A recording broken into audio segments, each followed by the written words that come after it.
For the first 120 years after our founding, our country quite faithfully followed the Constitution, designed to implement natural law, that being that citizens have a natural right to their lives, their liberty, and their property. As a result, the world experienced the greatest advancement in human history.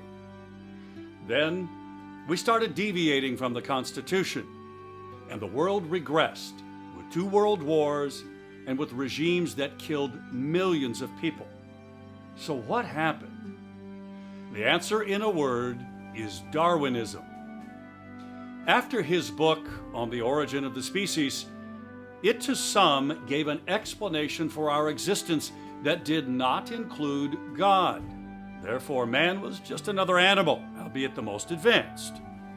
So man was probably the most intelligent entity in the universe.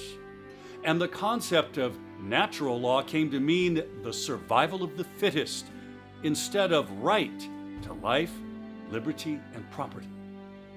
This kind of thinking has resulted in some bad turns. Here are what initiators of the big movements of the last century had to say about Darwinism. Let's start with communism. Here's what Karl Marx had to say about Darwinism. Darwin's book is very important and serves me as a basis in natural selection for the class struggle in history. Not only is Darwin's book a death blow to theology in the natural sciences, but their rational meaning is empirically explained. Here's another quote by Marx about Darwin. "Nothing ever gives me greater pleasure than to have my name linked onto Darwin's. His wonderful work makes my own absolutely impregnable. Darwin may not know it, but he belongs to the social revolution." And how about Mao Zedong? He said, "Chinese socialism is founded upon Darwin and the theory of evolution." How about fascism? Here's a passage from Mein Kampf. "Religion is an organized lie that must be smashed. The state must remain the absolute master. The whole world of nature is a mighty struggle between strength and weakness, and an eternal victory of the strong over the weak. There would be nothing but decay in the whole of nature if this were not so. States which violate this elementary law would fall into decay. He who would live must fight. He who does not wish to fight in this world where permanent struggle is the law of life has not the right to exist. To think otherwise is to insult nature." Woodrow Wilson started the progressive movement when he was elected president in 1913. Here are some quotes from him. "Living political constitutions must be Darwinian in structure and in practice. Society is a living organism and must obey the laws of life, not of mechanics. It must develop.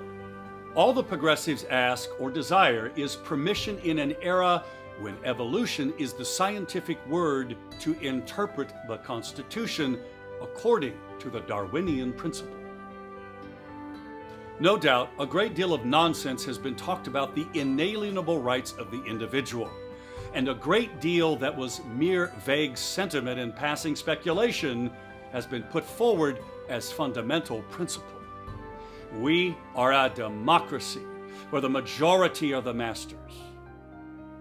Woodrow Wilson planted the seed that we should ignore natural rights and law, and we should interpret our Constitution to allow majority rule, reverting our nation from being a republic to becoming a democracy.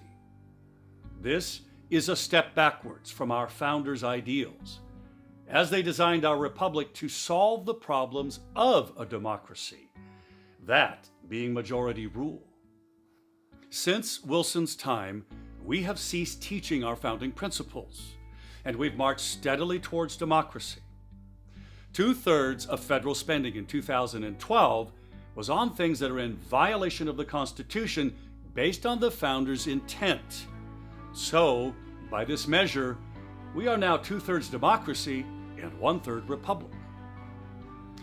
One thing we've been teaching is that Darwin's theory is correct. That is an explanation for life. But here's the kicker. New science is proving Darwinism to be wrong.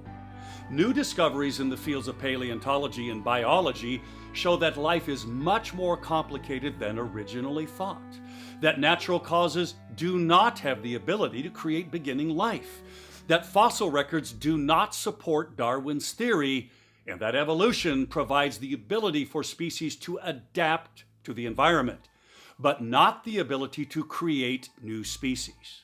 This knowledge is not widely known yet, as it is not what we've been taught. However, the truth will spread. Plato was right when he said, "Wrongdoing is the result of false beliefs." Belief in the false god of Darwinism has led to the extermination of 100 million people or more through communism and fascism. And it has caused our country to stray from the republic our founders gave us. Now we are becoming a democracy, which has always led to financial collapse, which is where we are headed. All we have to do to restore our republic is to revert to the original intent of the Constitution. It is up to us to make this happen. Thank you for watching. This is Jeff Krupp.